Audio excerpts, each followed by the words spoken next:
Haleluya. Terima kasih kepada Barisan Sampur, beserta yang kita masuk untuk mendengarkan firman Tuhan. Jemaat Tuhan bangkit berdiri. Haleluya. Kita harus meninggalkan hidup kita yang lama karena Tuhan telah membayar kita dengan darahnya yang mahal. Haleluya.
Terima kasih, terima kasih, terima kasih. Ya, bersama kami dari kekuatan kasih karunia yang menyertai. Terima kasih, Pak. Jauhkan hal yang tidak baik dari kebebasan dari sorga. Kami buka hati kami sambut firman-Mu dalam nama Yesus. Haleluya. Amen.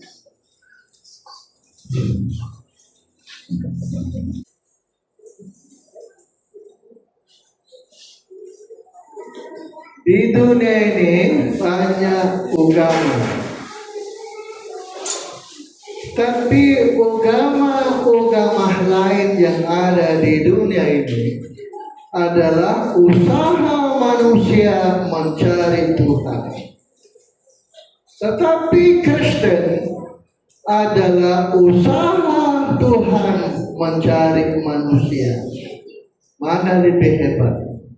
Tentulah hebat Allah mencari kita. Aku yang tarik kamu, aku yang pilih kamu. Coba, inilah usaha Tuhan mencari kita. Bukan itu saja. Apa masalahnya manusia di dunia ini? Yang dia tidak mampu atasi dosa. Kedua, mau. Inilah dosa. Orang berdosa menuju mau. Sedangkan musuh dua ini sudah dikalahkan oleh Tuhan. Waktu dia mati di salib, terjadilah pengampunan dosa. Waktu dia bangkit dari antara orang mati, maut dikalahkan. Jadi manusia tidak ada musuh sudah. Kita manusia tidak ada musuh. Sebab dua-dua musuh yang menakutkan ini sudah dikalahkan oleh Tuhan. Dia mengasihi kita sampai mati di kayu salib. Sudah terjadi pengampunan dosa. Bangkitnya Yesus dari antara orang mati. Maut dikalahkan. Tidak ada musuh sudah. Terus kalau kita tidak masuk surga, itu salah kita sendiri sudah itu. Bukan salah Tuhan sudah. Sebab musuh semua dikalahkan. Apa yang kita kena buat? Yang kita kena buat adalah bersekutu dengan kebangkitan Tuhan. Di dalam 1 Korintus 15 ayat yang ke-20. 1 Korintus 15 ayat 20. Tetapi yang benar ialah bahwa Kristus telah dibangkitkan dari antara orang mati, sebagai yang sulung dari orang-orang yang telah meninggal. Orang yang sulung pertama-tama, orang yang bangkit, namanya Yesus. Terus 21. Sebab sama seperti maut karena satu orang manusia. Sebab kita ini anak cucunya Adam. Demikian juga kebangkitan orang mati datang. Akibatnya maut sudah melekat kepada kita. Karena satu orang manusia. Tetapi Yesus yang bangkit membuat kita pula bebas dari maut. Karena Yesus sudah bangkit dari antara orang mati. Akibatnya kita bebas. Sudah tidak ada musuh. Dosa sudah diampuni. Maut sudah dikalahkan. Jadi tinggal satu saja. Apa dia? Nah, diri kita ini. Diri kita saja kunci dia. Apa yang kita kena buat supaya kita ikut menang, supaya kita bebas, betul-betul bebas, betul-betul menang, adalah ayat 22. Karena sama seperti semua orang mati. Mati karena persekutuan dengan Adam. Dalam persekutuan dengan Adam. Demikian pula semua orang akan dihidupkan kembali. Persekutuan. Dalam persekutuan dengan Kristus. Persekutuan kita dengan Kristus yang sudah bangkit, inilah yang menghidupkan kita. Inilah kita kena paham dan kenal betul bahwa satu-satu jalan adalah kebangkitan Tuhan. Kalau dia tidak bangkit, Kitalah orang yang paling malang betul-betul. Nah, kata firman, kita malang betul-betul. Ayat 15. Lebih daripada itu, Ya, kami ternyata berdusta terhadap Allah, ya, karena tentang Dia kami katakan ya. bahwa Ia telah membangkitkan Kristus, Terus, padahal Ia tidak membangkitkannya. ya, Kalau andai kata benar bahwa Ya. orang mati tidak dibangkitkan. ya, Sebab jika benar orang mati tidak dibangkitkan, ya. maka Kristus juga tidak dibangkitkan. Terus, Dan jika Kristus tidak dibangkitkan, ya. maka sia-sialah kepercayaan kamu, Terus, dan kamu masih hidup dalam dosamu. ya, Demikianlah binasa juga orang-orang yang mati dalam Kristus. ya, Jikalau kita hanya dalam hidup ini saja ya, menaruh pengharapan pada Kristus, ya. maka kita adalah orang-orang yang paling malang Iya. dari segala manusia. Kita bukan orang yang malang. Nah, karena bangkitnya Yesus membuat kita ada harapan. Biar mati akan hidup balik menjadi manusia. Dari kuburan kita hidup kembali. Kalau hidup diangkat oleh Tuhan. Karena kita bersekutu dengan kebangkitan Tuhan. Jemaat Allah cintai, tidak ada agama yang menyamai Yesus di dunia ini. Yesuslah satu-satunya yang melebihi semua agama. Karena Kristen bukan agama. Iya. Kristen bukan agama. Terus apa dia? Jalan hidup. Persekutuan kita dengan Tuhan, kita kena buat bersekutu dengan Tuhan. Macam mana caranya? Ya salah satunya ibadah seperti hari ini. Itu satu persekutuan dengan Tuhan. Di rumah kita membaca firman, berdoa, duduk di kaki Tuhan. Haleluya. Ini persekutuan, kita buat saja persekutuan dengan Kristus yang sudah bangkit. Kalau dia tidak bangkit, kasihannya kita. Syukurlah Yesus sudah bangkit, membuat kita tidak lagi malang, tapi orang yang sangat berbahagia. Tapi tidak cukup di situ, perlunya kita bersekutu. Jawabannya bersekutu. Kita ulang bacalah ayat 22. Kita baca bersama-sama 1 Korintus pasal yang ke-15 ayat 22. 1, 2, 3. Karena sama seperti semua orang mati dalam persekutuan dengan Adam, demikian pula semua orang akan dihidupkan kembali dalam persekutuan dengan Kristus. Jawabannya persekutuan. Jadi kita manusia mestilah bersekutu dengan Yesus yang sudah bangkit. Inilah satu-satu jalan. Ini hanya jalan, tidak ada dua. Sebab manusia akan mati. Manusia akan mati. Biar kita mati akan dihidupkan kembali oleh Tuhan. Dari kuburan kita hidup, bangkit kembali jadi manusia. Nah, hidup kembali jadi manusia. Kalau semua hidup saja akan terangkat. Tidak ada musuh sudah. Maut sudah tidak mampu menahan tubuh kita kalau kita mati. Asal kita dalam persekutuan dengan Kristus, kalau begitu Yesuslah jaminannya. Kebangkitan Tuhanlah jaminannya. Makanya kita manusia haruslah bersekutu dengan kebangkitan Tuhan. Haleluya. Kita lihat siapa yang bangkit dari antara orang mati, yang harus kita jadikan patokan, contoh teladan adalah Maria Magdalena. Yohanes pasal yang ke-20 ayat 11. Tetapi Maria berdiri dekat kubur dan menangis. Sambil menangis ia menjenguk ke dalam kubur itu. Dan tampaklah olehnya 2 orang malaikat berpakaian putih, yang seorang duduk di sebelah kepala dan yang lain di sebelah kaki, di tempat mayat Yesus terbaring. Nah, Ibu, Kata malaikat-malaikat itu kepadanya, ya, Ibu, mengapa engkau menangis? iya. Jawab Maria kepada mereka, Tuhanku telah diambil orang, Nah, dan aku tidak tahu di mana ia diletakkan. terus Sesudah berkata demikian, ia menoleh ke belakang dilihatnya Yesus. dan melihat Yesus berdiri di situ, Ya, tetapi ia tidak tahu bahwa itu itu adalah Yesus. Yesus. Kata Yesus kepadanya, Ibu, Ibu, nah, mengapa engkau menangis? ya, Siapakah yang engkau cari?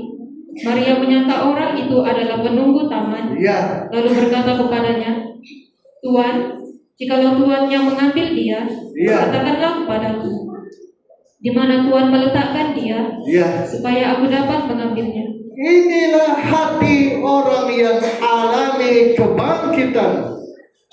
Dia sedih, duka cita kalau tidak berjumpa dengan Tuhan.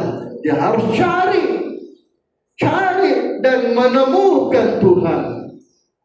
Hati orang bangkit begitu. Dia ingin berjumpa Tuhan, mengambil, dia tidak mau kehilangan Tuhan. Dia cari Tuhan. Carilah Tuhan. Yang belum terima Tuhan, mari kita lewat ibadah kita hari ini terima Tuhan. Dialah satu-satu jalan. 2 kali kata Ibu, siapa yang kau cari? Jawaban Maria menunjukkan isi hati dia. Hati Maria satu aja, Yesus satu-satunya yang sangat dia rindukan, yang dia dambakan. Aku mencari Tuhanku, diambil orang. Nah, dia tidak mau kehilangan Tuhan. Orang yang bangkit bersama dengan Tuhan, inilah namanya persekutuan dengan Tuhan. Akibat itulah nama Maria dipanggil, disebut oleh Yesus. Dipanggil dan disebut lagi oleh Tuhan pada waktu itu. Haleluya. Terus baca. Lanjut kita. Ayat berapa itu? 16. Ya. Kata Yesus kepadanya, Ya. Maria. Maria. Maria berpaling Ya. dan berkata kepadanya Ya. dalam bahasa Ibrani, Ya. Rabuni, artinya guru. Ya. Kata Yesus kepadanya, janganlah engkau memegang Jangan aku, pegang aku. sebab aku belum pergi kepada Bapa, Ya. tetapi pergilah kepada saudara-saudaraku Ya. dan katakanlah kepada mereka Pergilah kepada murid-muridku, bahwa sekarang aku akan pergi kepada Bapakku Bapakku, Bapamu, dan Bapamu, ya, kepada Allahku Allahku dan Allahmu. dan Allahmu. Jadi murid lagi dipanggil, saudaraku itu bahasa lainnya murid. Jadi orang pertama berjumpa Tuhan yang sudah bangkit, inilah Maria Magdalena. Yang kedua baru murid-murid. Jadi untuk itulah kita harus alami kebangkitan. Kebangkitan sama dengan lahir baru. Berubah pikiran kita ini, berubah perasaan baru, pikiran baru. Apa itu perasaan baru? Pikiran baru, pikiran Roh Kudus, perasaan Roh Kudus di hati kita. Nah, akibatnya inilah mendorong Maria untuk mencari Tuhan. Kalaupun ada perasaan Yesus, pikiran Tuhan dalam hidup kita ini, sudah tentu kita juga macam Maria, menangis, merindukan pertemuan dengan Tuhan. Inilah kebangkitan dari antara orang mati. Kita mencari Yesus, mengenal Tuhan. Bayangkan, dia tidak mau kehilangan Tuhan. Apa kita hari ini tidak mau kehilangan Tuhan? Antara ibadah dengan kerja kita. Kita masih pandai atur diri. Saya teringat Pak Yaya. Dulu waktu saya pengerja bersama dengan kawan-kawan saya, dia kerja pengantar news, semua bapak labu antar news. Macam mana dia antar news? Jam-jam ibadah dia mesti pulang. Habis ibadah baru sambung antar news. Saya puji ini, saya punya kawan satu ini. Ya begitulah akibatnya. Inilah tanda-tanda Allah bersama kita. Macam Maria Magdalena ini. Ya, apa kayak di hatinya Yesus. Yesus yang sudah bangkit. Dia orang pertama melihat Yesus yang sudah bangkit. Yang Maria lihat ini bukan Yesus yang dulu. Yesus yang sudah bangkit ini. Tubuh yang sempurna. Tubuh sempurna ini adalah hebat. Apa hebatnya? Hah? Apa dia punya hebat? Hebatnya kita membaca dalam Yohanes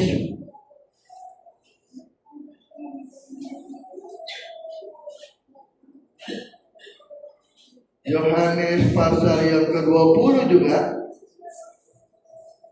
ayat 19. Ketika hari sudah malam, Ya. pada hari pertama minggu itu, Ya. berkumpullah murid-murid Yesus Ya. di suatu tempat dengan pintu-pintu yang terkunci, Ya. karena mereka takut kepada Orang orang-orang Yahudi. Pada waktu itu datanglah Tiba-tiba Yesus muncul Tuhan. dan berdiri di tengah-tengah mereka Ya. dan berkata, "Damai sejahtera bagi Damai kamu." sejahtera untuk kamu. Dan sesudah berkata demikian, Ya. ia menunjukkan tangannya Tangan dan lambungnya. dan lambungnya kepada mereka. Ya. Murid-murid itu bersuka cita Ya. ketika mereka melihat Tuhan. Ya. Maka kata Yesus sekali lagi, Damai sejahtera kamu semua. "Damai sejahtera bagi kamu." Orang yang alami kuasa kebangkitan, dia hidup dalam perdamaian Tuhan dan sesamanya manusia. Hati dia penuh damai. Damai itu dari roh, kebangkitan dari Tuhan. Dia sudah bangkit dari antara orang yang alami itu damai. Yang peduli kata orang. Damai memerintah di hati kita ini. Haleluya. Hati kita diperintah oleh damai. Akibat damai menguasai kita. Berdamai mempengaruhi pikiran kita. Mempengaruhi perasaan kita. Ulah tinggal kita dipengaruhi oleh kedamaian yang dari Tuhan. Inilah kuasa kebangkitan. Kita kena kejar. Terus baca. Sama seperti Bapa mengutus aku, Iya. demikian juga sekarang aku mengutus kamu. Iya. Dan sesudah berkata demikian, Iya. ia mengembusi mereka dan berkata, Nah, "Terimalah Roh Kudus." inilah Roh Kudus. Orang bangkit itu adalah Roh Kudus. Roh Kudus tinggal dalam kehidupan kita ini. Haleluya. Jemaat yang Allah cintai, Roh Kudus ini ada dua. Dia api dan air. Haleluya. Dia juga roh api dan roh air. Saya ini kena roh api. Ada orang roh air, roh api. Roh api hebat, berdoa mantap. Cuma cepat kering. Kalau kau tidak sungguh-sungguh, habislah. Terus api kena siram air terus hilang. Tapi roh api satu caranya bersungguh-sungguhlah berdoa. Inilah Roh Kudus ada di hati kita. Baru kita mempunyai pikiran Yesus. Ada perasaan roh, pikiran roh. Sebab kalau pikiran roh, perasaan roh, inilah kebangkitan dari Tuhan. Inilah kuasa kebangkitan dari Yesus. Ada roh. Macam mana kita tahu yang kita ada roh? Susah kita mau tahu. Yang kita tahu ada damai, tidak ada orang kita benci, tidak ada orang kita iri, tidak ada orang kita dengki, tidak ada orang kita lukai. Mulut kita tidak melukai siapapun, tidak mendukakan siapapun, tidak merugikan, tidak mengecewakan siapapun. Inilah orang ada roh. Orang ada roh. Belajar tidak melukai siapapun. Haleluya. Ini orang ada roh. Dan inilah kekuatan kasih karunia Tuhan kepada kita. Jemaat yang Allah cintai, kata Maria, kembali kita membaca Yohanes 20 ayat yang belum dibaca tadi. Yohanes 20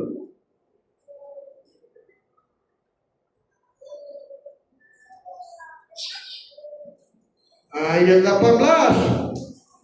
Maria Magdalena pergi Ya. dan berkata kepada murid-murid, Aku sudah melihat Tuhan. aku telah melihat Tuhan, Iya. dan juga bahwa Dia yang mengatakan hal-hal itu kepadanya. Nah, Maria orang pertama melihat Yesus yang sudah bangkit. Wah, inilah tubuh yang kita pakai nanti di kerajaan 1000 tahun.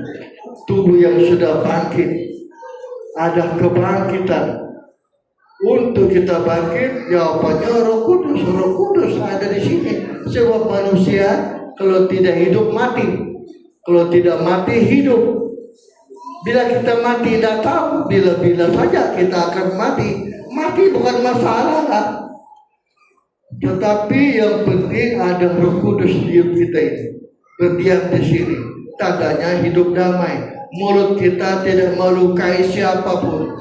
Yang terpenting semangat kita, niat kita, nekat kita, macam Maria, tidak mau kehilangan Tuhan, tidak mau terpisah dari Tuhan. Hatinya selalu merindukan Tuhan, mencari Tuhan. Saya tidak percaya kalau orang ada roh selalu tinggalkan kebaktian. Itu tidak benar.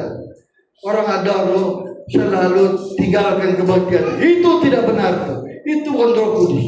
Roh Kudus sudah tentu macam Maria, nekat kita menghampiri itu, nekat kita berjumpa dengan Yesus. Coba kita ulang ayat yang ke 17. Kata Yesus kepadanya, Ya, janganlah engkau memegang aku, ya. sebab aku belum pergi kepada Bapa. Tapi pergilah, Tetapi pergilah kepada saudara-saudara. panggillah murid-muridku. Murid-murid pun dipanggil. Siapa itu murid? Apakah kita ini murid Yesus? Pertanyaannya. Apa kita ini murid Tuhan? Betulkah kita ini murid Tuhan? Kalau kita murid Tuhan, Tuhan pun tidak lupa kita. Dia tentu ingat kita. Kalau kita, tapi siapa murid Tuhan? Yohanes 13:34. Yohanes 13:34. Aku memberikan perintah baru kepada kamu, yaitu supaya kamu saling mengasihi. Saling mengasihi. Sama seperti aku telah mengasihi Aku kamu. sudah mengasihi kamu. Demikian pula kamu harus saling Kamu harus mengasihi. mengasihi Tuhan dan sesama manusia. Dengan demikian, Kamu murid-muridku. semua orang akan tahu Kamu saudaraku. bahwa kamu adalah murid-muridku. Kamu muridku atau saudaraku. Jadi kasihnya Maria, tanda dia murid Tuhan. Kasih kita kepada Tuhan, tanda kita murid saudara Yesus. Kita pun tidak dilupakan Tuhan. Kita akan dicari Tuhan seperti Daud mencari Mephiboset. Saya tidak mau lari sana. Jemaat yang Allah cintai, dalam Alkitab ada disebutkan di dalam Rom 11 ayat 5. Saya mau lari sini. Rom 11 ayat 5. Demikian juga pada waktu ini Iya. ada tinggal suatu sisa Ada suatu sisa menurut pilihan kasih karunia. menurut pilihan kasih karunia. Tetapi jika hal itu terjadi karena kasih karunia, Iya. maka bukan lagi karena perbuatan. Sebab jika tidak demikian, maka kasih karunia itu bukan lagi kasih karunia. Bukan lagi kasih karunia, kata firman Tuhan. Ada 7.000 orang yang masih lagi Allah siapkan. Berarti ada 7.000 orang lagi. Siapa mereka 7.000 ini? Yang Tuhan bilang disiapkan. Mulutnya tidak menyembah Baal. Coba ayat 5. Ulang ayat 5. Demikian juga pada waktu ini Iya. ada tinggal suatu sisa Satu sisa menurut pilihan kasih karunia. 7.000 orang. Tetapi jika hal itu terjadi Ya, karena kasih karunia, karena kasih karunia. maka bukan lagi karena perbuatan. Ya, Sebab jika tidak demikian, ya. maka kasih karunia itu bukan lagi kasih karunia. Ya, ada sebut 7.000 kan? Ada kan? Ayat 4. Ayo. Tetapi bagaimanakah firman Allah kepadanya? Iya. Aku masih meninggalkan 7.000 orang 7.000 orang bagimu yang tidak pernah sujud menyembah Baal, yang tidak mencium Baal, yang mulutnya tidak mencium Baal, yang tidak juga menyembah kepada Baal. Siapa orang 7.000 ini? Ayo. Siapa? Ada kumpulan di Amerika, anak-anak Amerika sudah berjanji menazar, Tuhan, aku mau masuk 7.000 ini. Wah, mereka tidak mau mencemarkan dirinya, mau memoduskan dirinya. Inilah kumpulan 7.000 yang perlu kita ikut. Bukan cuma 7.000. Kamu kena ingat ya, angka setan itu 666. Angka Tuhan 777, sempurna. Bukan cuma 7.000, tapi yang menuju kepada sempurna. Kamu sempurna seperti Bapa. Sempurna itu angka 7. Bukan cuma 7.000 bilangan dia. Tetapi macam mana kita masuk kumpulan ini? Ulanglah di Rum 11 ayat 5 tadi. Demikian juga pada waktu ini, Ya. ada tinggal satu sisa Satu sisa menurut pilihan kasih karunia. menurut pilihan kasih karunia. Terus Tetapi jika hal itu terjadi karena kasih karunia, hari karunia. maka bukan lagi karena perbuatan. Ya. Sebab jika tidak demikian, Ya. maka kasih karunia itu bukan lagi kasih karunia. Jemaat yang ada cintai, kasih karunia menyelamatkan kita. Contohkah zaman Nuh? Zaman Nuh mendapat kasih karunia menurut Kejadian 6 ayat 8. Kitab Kejadian 6 ayat 8. Tetapi Nuh mendapat kasih karunia di mata Tuhan. Nuh mendapat kasih karunia di mata Tuhan.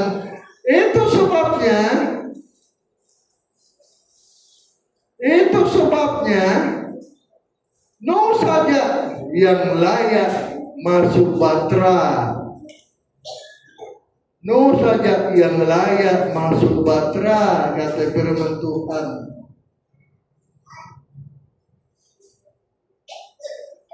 Kejadian 19 ayat 19 sama juga. Sungguhlah hambamu ini Mendapat kasih karunia. telah dikaruniai belas kasihan di hadapanmu, Iya. dan Tuanku telah berbuat kemurahan besar kepada. Jadi Lot juga mendapat kasih karunia. Itu sebabnya di tengah-tengah api Lot ditarik keluar oleh Tuhan. Nuh juga begitu juga. Jelaslah kasih karunia lah yang menyelamatkan kita. Efesus 2 ayat 8. Surat Efesus pasal 5 ayat 8. Memang dahulu kamu adalah kegelapan, Ya. tetapi sekarang kamu adalah terang. Efesus 2:8. Maafkan saya. Balik sebut. Kamu diselamatkan. Sebab karena kasih karunia, Iya. kamu diselamatkan oleh iman. Iya. Itu bukan hasil usahamu, Iya. tetapi pemberian Allah. Pemberian Allah. Itu bukan hasil pekerjaan. Bukan kerja kita. Jangan ada orang yang Jangan ada memegahkan. yang megah, tapi belas kasihan Tuhan, kasih karunia Allah. Terus itu sebabnya ada gereja di Sabah sini, di tahun belum ada, di KK sudah ada. Kasih karunia itu menyelamatkan katanya. Jadi apabila kasih karunia Allah ada, lengkap sudah keselamatan. Itu katanya. Bukan begitu cara dia.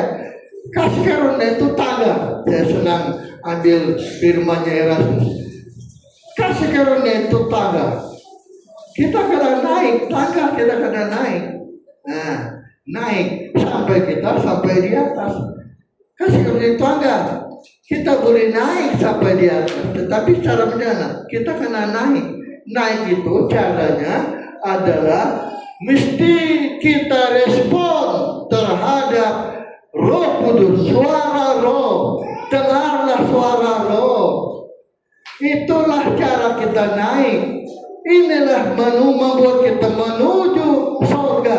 Surga bukan kasih karunia.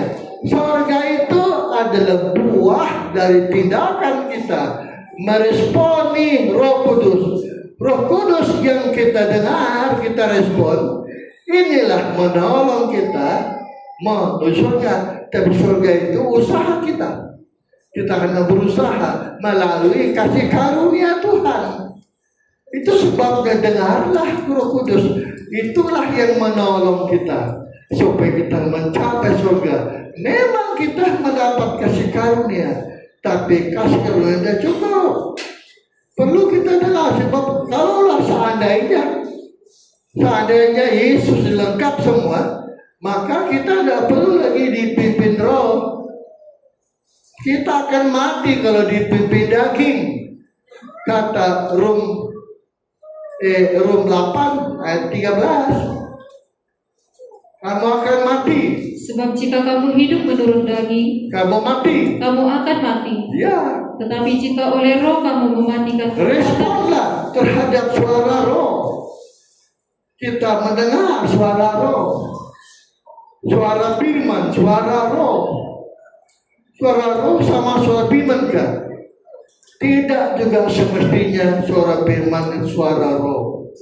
Suara itu melalui perasaan kita. Firman itu bicara di sini, di otak kita ini, di pikiran dengar, otak terima, ya betul. Tapi suara roh itu perasaan. Betul kan? Beda kan? Memanglah beda. Saya pun dulu lama paham ini. Lama saya paham ini. Betulkah kata Tuhan kepada Kain, kenapa mukamu muram? Tidak bolehkah mukamu berseri sedikit? Nah, tapi Kain tidak menghiraukan suara roh yang memperingati dia. Buang kau punya marah itu, buang kau punya dendam, buang kau punya iri sama Habel. Dia tidak dengar suara roh. Akibatnya dia terus kejar suara daging dia. Maka dia pergi kata kepada Habel, sini kita pergi padang. Nah, di sana dia bunuh dia punya adik. Inilah tidak respon suara roh, dia respon suara daging. Dan inilah membuat kita gagal, membuat kita mati. Perlunya kita respon suara roh, baru kita masuk kumpulan 7.000 yang menuju kepada kesempurnaan. Hendaklah kamu seperti Bapakmu sempurna, kata Matius 5:48. Haleluya. Karena itu haruslah kamu sempurna, Harga sempurna, sama seperti Bapamu yang di surga. seperti Bapa kita sempurna. Sempurna itu angka 7. 7 itu 7.000 itu angka 7 itu sempurna. Jadi respon kita terhadap suara roh inilah membuat kita naik tangga kasih karunia. Kita diselamatkan oleh kasih karunia betul, tapi kita kena naik tangga. Caranya responlah terhadap suara roh. Inilah yang menolong kita mencapai puncak keselamatan, mencapai puncak roh didengar. Baru kita mendapat kekuatan. Kita tidak kehilangan, sebab Roh Kudus membuat kita menghindari dosa. Sebab Roh Kudus menciptakan kasih. Kasih pula menutup semua dosa. Menurut 1 Petrus 4:8. Coba bayangkan firman Tuhan ya. Tetapi 1 Petrus 4:8. Tetapi yang terutama, Ya. kasihilah sungguh-sungguh seorang akan yang lain, Ya. sebab kasih menutupi banyak sekali dosa. Kasih menutup banyak dosa. Sedangkan kasih itu datangnya dari dorongan roh. Rom 5 ayat 5. Haleluya. Dan pengharapan tidak mengecewakan, Ya, karena kasih Allah telah dicurahkan di haleluya. dalam hati kita Ya, oleh Roh Kudus yang telah dikaruniakan. Roh Kudus dikaruniakan kepada kita, itu membuat kita mengasihi, menutup banyak dosa. Bahkan kita didorong masuk ke bulan 7.000 yang siap hari ini untuk menyongsong Tuhan. 7.000 ini adalah mempelai wanita Yesus, mempelai wanita yang menuju kepada sempurna. Sama seperti gambar Bapa, serupa, segambar. Roh Kuduslah membuat kita segambar, serupa dengan Yesus anaknya. Tidak ada janji firman membuat kita serupa, tidak. Roh Kuduslah yang membuatnya serupa. Sama pikiran, sama perasaan. Coba kita baca ya, perasaan roh. Inilah angka 7 sempurna tadi. Filipi 2 ayat 5. Haleluya. Surat Filipi pasal 2 ayat yang kelima. Hendaklah kamu dalam hidupmu bersama Menaruh pikiran, menaruh perasaan dan perasaan ya, yang terdapat juga dalam Kristus Yesus. apa dia perasaan itu? Apa pikiran itu? Ayat 1. Jadi karena dalam Kristus ada nasihat, Nah, inilah pikiran perasaan Kristus. ada penghiburan kasih, Haleluya. ada persekutuan roh, Ada persekutuan roh, ada kasih mesra, ada kasih mesra. dan belas kasihan. Ya, Karena itu, sempurnakanlah sukacitamu dengan ini. ya. Hendaklah kamu sehati sepikir, Sehati sepikir, dalam satu kasih, satu kasih, satu jiwa, satu jiwa, satu tujuan, satu tujuan, terus dengan tidak mencari kepentingan sendiri ya, atau puji-pujian yang sia-sia. ya, Sebaliknya, hendaklah dengan rendah hati, ya, yang seorang menganggap yang lain ya. lebih utama daripada dirinya sendiri. Inilah pikiran roh, perasaan roh. Inilah angka 7 sempurna tadi. Wah, rupanya ini paling terbaik lah. Sempurna kita. Ada 7.000 lagi. Aku siapkan untuk menyongsong yang tidak menyembah kepada Baal. Itu sebabnya kita jangan kecewa. Kalau kita punya kawan-kawan Toraja ini anggap kita musuh, tidak apa-apa. Kita dianggap musuh oleh mereka karena kita tidak ikut alok todolo. Tidak jadi masalah. Daripada kita dimusuhi Tuhan, biar kita di pojok keluarga karena tidak mengikut alok todolo. Daripada kita dipojokkan oleh Tuhan, biar kita dibuang keluarga karena alok todolo. Daripada kita dibuang Tuhan masuk neraka, kita hendaklah tidak peduli, biar saja dia buang kita. Itu kecil saja dibandingkan dibuang Tuhan, dibandingkan di pojok Tuhan, dibandingkan kalau kita diusir Tuhan. Saya tidak tahu kau dari mana, aku tidak kenal kau lah, kata Tuhan. Betapa parah jemaat al-cintai. Di dunia kita menumpang sementara saja. Di rumah kita bukan dunia ini, surga rumah kita. Kita pulang ke surga semua. Pulang ke surga semua. Saya pernah cerita budak yang betul nih. Terjumpa lagi saya minggu lalu. Terjumpa lagi di puasa. Betul juga cerita. Memang kita diangkat dulu, tapi ada tapinya lagi. Ada lagi tapinya. Tapi pendeta, itu antikris akan datang tahun 30. Tahun 30. itu kita takut juga itu. Aduh, saya bilang budak ini ya. Jadi jangan kita punya yang bagian masuk sempurna. Macam mana kita naik? Kita harus respon Roh Kudus. Respon kita terhadap Roh membuat kita naik tangga. Sebab kasih karunia itu adalah tangga. Kita naik, responnya kita membuat kita masuk kumpulan 7.000 orang tadi itu.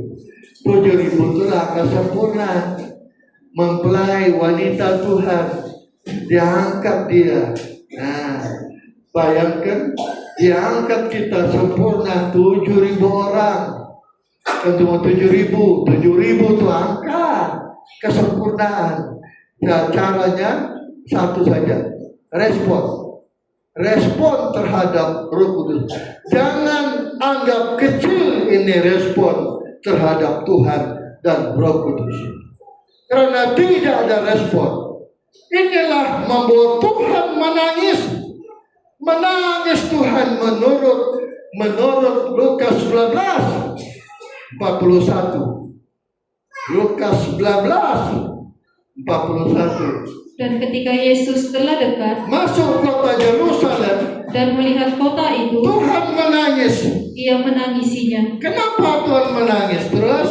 Katanya, Ya, wahai betapa baiknya jika pada hari Ya. ini engkau mengerti apa yang perlu ya, untuk damai sejahteramu. ya. Tetapi sekarang hal itu tersembunyi Tersembunyi bagimu. bagimu. Sebab akan datang harinya Datang harinya bahwa musuhmu akan mengelilingi kota engkau Yerusalem dikepung musuh. dengan kubu, Ya, lalu mengepung engkau mengepung kau. dan menghimpit engkau dari Menghimpit segala engkau. jurusan. Dan Terus? mereka yang membinasakan engkau Ya, beserta dengan pendudukmu, ya, dan pada tembokmu mereka tidak akan membiarkan ya, satu batu pun tinggal terletak ya, di atas batu yang lain, ya. karena engkau tidak mengetahui saat bila mana Allah melawat engkau. Ya, karena kau tidak respon terhadap firman. Hal ini membuat Tuhan menangis. Tuhan menangis di Alkitab 2 kali saja. Waktu Lazarus mati. Yang kedua, inilah keduanya. 30 tahun kemudian, datanglah Jenderal Titus memusnahkan kota Yerusalem. Bait Allah persis betul, batu-batunya hancur semua. Sebab bait Allah itu dalam di celah-celah batunya banyak emas. Datanglah orang Romawi, bongkar itu bait Allah. Batu-batu dibongkar semua, sebab di celah-celah batu itu emas banyak. Jadi betul, jawaban satu, tidak respon, tidak menanggapi, tidak dengar-dengaran, tidak tanggapi, tidak ada tanggapan, tidak menanggapi, tidak respon, tidak ada jawaban terhadap suara Roh. Itu sebabnya kita tahu 7.000 lah kita harus masuk. Saya mau balik pertama, jemaat Allah cintai, kebangkitan Tuhanlah jawabannya. Jawabannya adalah kebangkitan Tuhan. Akhirnya kata Paulus, aku rindu bersekutu dengan kebangkitan. Filipi 3:10. Filipi pasal 3 ayat 10. Yang ku kehendaki ialah mengenal Dia Iya, dan kuasa kebangkitannya kuasa kebangkitannya. dan persekutuan dalam penderitaannya, Iya, di mana aku menjadi serupa dengan Dia iya, dalam kematiannya, iya. supaya aku akhirnya Supaya aku pada akhirnya, beroleh kebangkitan nah, dari antara orang mati. kebangkitan Tuhan. Kita punya hati macam hatinya Maria. Maria ada Roh. Roh Kuduslah itu kasih karunia. Dengarlah suara Roh. Saya pun kena kubik belajar sudah mendengar suara Roh. Karena kau tahukah Roh Kudus? Macam mana Roh Kudus itu? Wah, saya tambah sedikit lagi ya. Tambah lagi sedikit lah. Kalau kita membaca Lukas 15 ayat yang ke-20 25. Lukas 15 25. Tetapi anaknya yang sulung Iya, berada di ladang, 24 sebab anakku ini telah mati. 23. Dan ambillah anak lembut ambun itu, Iya, Sembelilah dia, Ya, dan marilah kita makan dan bersuka mari cita. kita makan bersuka cita. Sebab anakku ini telah mati, Mari kita makan bersuka cita. Terus dan menjadi hidup kembali. 25. Tetapi anaknya yang sulung Ya, berada di ladang, ya. dan ketika ia pulang dan Oi. dekat ke rumah, Kenapa ada bunyi-bunyi ini? ia mendengar bunyi seruling Wah, ada tarian dah, ada pesta. dan nyanyian Jemaat yang tari. Anda cintai, sepatutnya tiap kebaktian kita pesta. Pesta ini kerana urapan roh. Roh itu air. Orang pesta mesti ada minumannya. Minuman roh. Turunnya roh, terjadilah pesta pada anak bungsu. Kita juga ada pesta. Dengarlah suara roh. Kalau roh sudah turun bersama kita, datang, kita tidak mampu berdiri. Dan inilah pesta. Belajarlah mendengar suara roh. Roh itu jaminan, betul-betul roh itu jaminan. Coba kita baca Efesus 1:13. Ini ayat favorit aku, yang paling aku suka, ayat favorit aku. Efesus 1:13. Ya, Di dalam dia kamu juga, ya, karena kamu telah mendengar firman kebenaran, ya, yaitu Injil keselamatanmu. ya, Di dalam dia kamu juga, ya, ketika kamu percaya, ya. dimeteraikan dengan Roh Kudus Ya. yang dijanjikannya itu. Roh Kudus itu jaminan. Dan Roh Kudus itu adalah jaminan Ya, bagian kita sampai kita memperoleh seluruhnya. Roh Kudus itu materai, kedua jaminan. Kalau begitu, perlu kita respon siapapun, pendeta dia, alam tahu, alam keke, responlah terhadap suara roh. Dialah membuat kasih karunia kita sempurna. Kasih tanda saja, kita kena naiknya respon, tanggapi. Kita sampai surga. Surga itu buah dari tindakan kita. Surga itu buah dari respon kita terhadap roh. Roh yang bimbing kita ke surga melalui tangga kasih karunia. Jawabannya adalah Roh Kudus. Semua kita berdiri. Haleluya. Amin Bapak. Haleluya. Coba kita main-main.